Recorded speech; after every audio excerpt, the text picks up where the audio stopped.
All right, welcome back to the Board Business channel. So, have you ever taken apart your phone or maybe peeked inside your laptop? Not really. I try to avoid taking apart electronics. It usually doesn't end well. Uh-huh. Yeah, that's probably wise. But there's all those little bits and pieces in there, right? Like the tiny components and stuff. Okay. Well, today we're diving into a company that makes one of those crucial but often overlooked parts, the backlights for your screens. Oh, yeah, those things that actually make the displays light up. Interesting. Exactly. And get this. We're talking about a company called Radiant Opto Electronics from Taiwan, and they were pioneers. Like the absolute first in Taiwan to specialize in backlight modules, way back in 1995. Wow, way back when the internet was still kind of new. That's pretty impressive to be on the forefront like that. So they've been making screens glow for, what, 3 decades now? Yeah, pretty much. It's their bread and butter. They design, manufacture, and put together these backlight modules, and also the light guide plates, which is kind of like the magic behind making sure the light is all even across your screen. No one wants a splotchy laptop screen. Right, that would be super annoying. So are they still, a small operation, or did they grow into something bigger? Oh, they've grown, right? They have their headquarters, like their R&D hub at the Kaohsiung Science Park in Taiwan. But the actual production, that happens in some pretty big factories. They've got places churning out backlights in mainland China, Suzhou, Nanjing, Guangzhou, and even over in Vietnam. In Nang Can, some province. It sounds like a pretty global operation then, from tiny components to a global reach. And they've always been serious about quality, too. I mean, from Yeah. the beginning, they really focused on making sure their manufacturing processes were top-notch. They even got that ISO 9001 certification back in '98, which basically tells you they're doing things by the book and doing them well. That's good to know, especially when you're dealing with something so intricate and essential to so many devices. Right. It's not just about slapping things together. And over the years, they've kept adding more certifications, too, like those environmental ones and safety standards. It shows a certain level of commitment to doing things the right way. So they've got this long history of making screens shine, and they're clearly good at it. They are. But here's where things get interesting. The current chairman, Justin Wang, he's taking the company in some pretty bold new directions. It's like they've been the backlight kings for so long, but now they're realizing, hey, the world's changing. Yeah, I mean, technology moves so fast, right? What was cutting edge yesterday is old news today. Exactly. And, before we get into what's changing, let's talk about just how dominant they've been in this backlight business. I mean, think about all the devices that use LCD screens. Okay, so laptops, desktop monitors, those huge flat-screen TVs that seem to take up an entire wall these days. Oh, yeah, all of those. And don't forget about things like gaming consoles, both the handheld ones and the ones that connect to your TV. Plus, phones, digital cameras, camcorders, those digital photo frames that people give as gifts sometimes, GPS systems in cars, all those industrial displays and gadgets, the ones with all the buttons and blinking lights. Even things like electronic dictionaries and those little point-of-sale terminals you see at shops. Wow, I never really thought about it, but yeah, pretty much anything with an LCD screen probably has one of their backlight modules in it. Pretty much. And, just last year, in 2023, backlight modules accounted for literally all of their revenue, like 100%. That's a lot of eggs in one basket, right? It does make you wonder what happens if that basket starts to wobble. That's the thing. The technology world is always evolving, and there's this new kid on the block that's starting to shake things up, OLED displays. Oh yeah, OLED, I've heard of it. It's in some of the newer phones and TVs, right? What makes it different? So in an LCD screen, you've got that backlight, right, shining through a bunch of liquid crystals to create the image. But with OLED, each tiny little pixel in the screen, it emits its own light. Like it's its own tiny little light bulb. Ah, so no need for a separate backlight then. That's a pretty significant difference. I guess I can see why a company that's built its entire business around backlights might see that as a potential threat. Exactly. And some of their biggest customers, the ones that order those backlights by the millions, they're starting to make that shift to OLED. I see. So you've got this successful company doing what they do best, but the ground is starting to shift beneath their feet. And that's where Justin Wang comes in. He sees this change happening and realizes, hey, we can't just keep doing what we've always done. We need to evolve, to adapt. It's like the old saying, right? Adapt or perish. Exactly. Yeah. So let's talk about this Justin Wang. How did he end up at the helm of Radiant Opto Electronics? Well, it's kind of a family business. His father was running the company, but then had an accident. And Justin, he was actually working at Amazon over in California. Really? So he was in the heart of the tech world in Silicon Valley. He was. And when his father needed him, he stepped up and came back to Taiwan to take over as chairman. And let me tell you, he hit the ground running. What do you mean? Like, did he make some big changes right away? Big changes, and fast. Within just 18 months, like a year and a half, he orchestrated not one but two major acquisitions. He bought a company in Finland called Nanocomp and another one in Denmark called Nil Technology. And these weren't small deals either. We're talking over 10 billion new Taiwan dollars. Wow, that's a serious statement of intent. Clearly, he's got a vision for where he wants to take the company. He does. And it doesn't stop there. On top of those acquisitions, they've also been pouring money into building brand new facilities. We're talking billions of new Taiwan dollars for R&D centers and super clean rooms for manufacturing, like the kind you need for making semiconductors. These are going up in science parks in Kaohsiung and Zhunan. It's a huge investment, way more than they typically spend on capital expenditures. So he's not just buying companies, he's building from the ground up, too. It sounds like he's going all in on something big. He is. And it all ties back to his philosophy. You know, he learned from his father's past experiences in business, and he understands that timing is everything. He believes that when your core business is strong, like Radiant's backlight business, that's the time to make bold moves and transform for the future, not when you're struggling and desperate. Makes sense. Strike while the iron's hot, as they say. Exactly. But I can imagine with all these changes happening so rapidly, there were probably some raised eyebrows, maybe even some pushback from the board or senior management. Oh, for sure. Anytime you've got such a dramatic shift in strategy, especially at a company that's been successful doing things a certain way for so long, there are going to be questions and concerns. And you know what? Justin Wang, he gets it. He didn't just make these decisions in a vacuum. He actively engaged with the board and the senior management team. He even went so far as to share customer feedback with them, to show them firsthand why these changes were so crucial. So he's not just like, hey, trust me, I know what I'm doing. He's actually bringing them along on the journey, showing them the data. Exactly.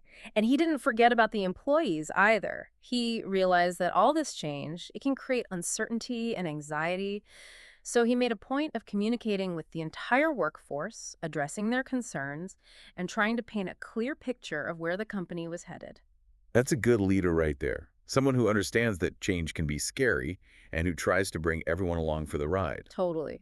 So we've talked about the why behind this transformation at Radiant, but what about the what? What exactly are they shifting towards? Well, remember those acquisitions in Finland and Denmark? Those weren't random. It was all part of a strategic move to climb higher up the value chain in the optical industry. They want to be more than just assemblers of components. They want to be the creators, the innovators. Okay. So instead of putting together the pieces of the puzzle, they want to design the pieces themselves. Exactly. And one of their key targets is this super interesting technology called super lens. Super lens. Okay, now you've got my attention. That sounds like something out of a science fiction movie. It kind of is. Yeah. Imagine a world where phone cameras are so thin they practically disappear. No more camera bumps sticking out the back of your phone. That's the kind of miniaturization that super lenses could enable. That would be pretty amazing. But how does it actually work? What makes the super lens so different from a regular lens? Well, it's super technical, but basically it involves using the same kind of techniques they use to make computer chips, at the nanoscale level. Yeah. They create these incredibly tiny structures that can manipulate light in incredibly precise ways. It's like building an intricate maze for light to travel through. So they're taking the precision and miniaturization of semiconductor manufacturing and applying it to optics. That's pretty brilliant. It is. And it's not just a crazy idea either. It's a field that's getting a lot of attention, with major players around the world investing heavily in research and development. So Radiant, they're trying to position themselves at the forefront of this potentially revolutionary technology. And it's not just about thinner phones, right? What other applications are there for this super lens technology? Oh, the possibilities are huge. Think about self-driving cars, which rely on sensors and cameras to navigate. Or medical devices that need to see inside the human body with incredible detail. Or even wearable technology, like augmented reality glasses that need super thin, high-performance lenses. The applications span industries, from consumer electronics to automotive to healthcare and beyond. So it's a diversification play as well. They're moving beyond their reliance on a single product and a single major customer. Right. It's about building a more resilient, future-proof business. That makes a lot of sense. But I'm curious, how do you even go about transforming a company that's been so focused on one thing for so long? It's like trying to teach an old dog new tricks. Well, it involves a lot of change, both in terms of technology and organizational structure. They've actually moved away from that traditional model, with separate departments for administration, sales, manufacturing, and R&D. Now they're creating these independent business units, each one focused on a specific industry. So like one unit for automotive, one for healthcare, one for consumer electronics, and so on. Exactly. It allows them to be much more agile and responsive to the unique needs of each market. Plus, it gives them the flexibility to set specific goals and measure performance for each business unit. That's a smart move. It prevents them from trying to be all things to all people. But what about the people? What happens to the employees who've spent their careers working on backlights? That's a huge part of this transformation. You've got all these long-term employees who are experts in backlight technology.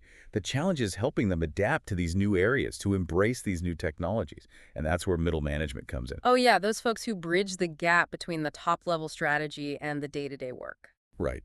Those middle managers, they need to have both the technical understanding and the communication skills to lead their teams through this transition. And, Justin Wang, he's not just sitting back and letting things happen. He's actively involved in coordinating the research and development, making sure they've got the production capacity to handle these new products and reaching out to potential customers in these new markets. He's really hands-on. That's impressive. He's not just a figurehead. He's rolling up his sleeves and getting involved. He is. And let's not forget about those European acquisitions. They're a key part of this whole transformation. They decided to keep the existing leadership teams in place, both at Nanocomp in Finland and Nil Technology in Denmark. Why was that? Well, they recognized that these companies had a unique culture, a kind of craftsman spirit, and a deep expertise in their respective fields. They didn't want to disrupt that. Makes sense. If it ain't broke, don't fix it, right? Exactly.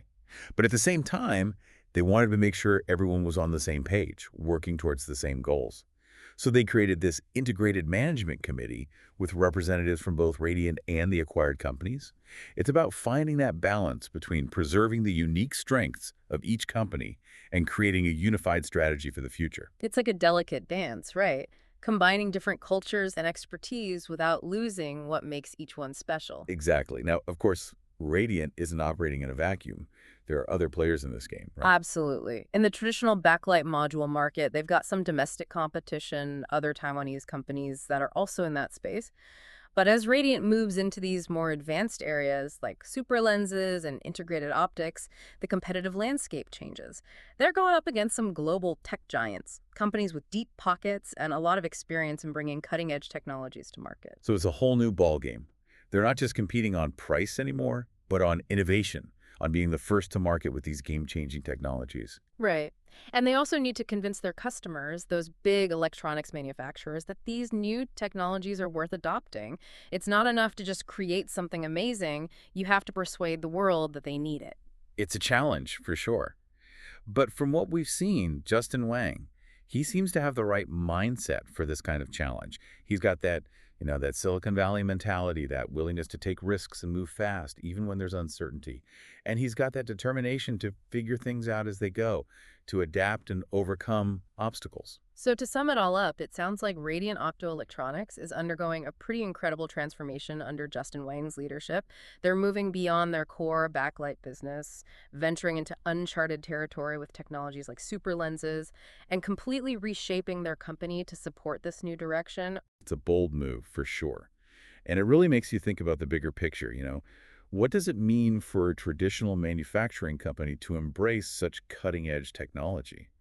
What are the implications for global supply chains and the future of innovation when companies are willing to take such big leaps of faith? Those are great questions. And it's funny, a friend of ours, Steve Nadia, he's the executive director of the Arizona, Taiwan office. He actually tipped us off about Radiant. He said they were doing some really fascinating stuff, and he was absolutely right. He was.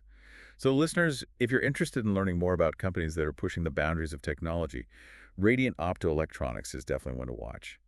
And who knows, maybe someday soon, you'll be holding a device with the super lens in your hand, made possible by this company from Taiwan that dared to dream big. That's a pretty cool thought. From making screens glow to potentially changing the way we see the world, that's quite a journey. It is.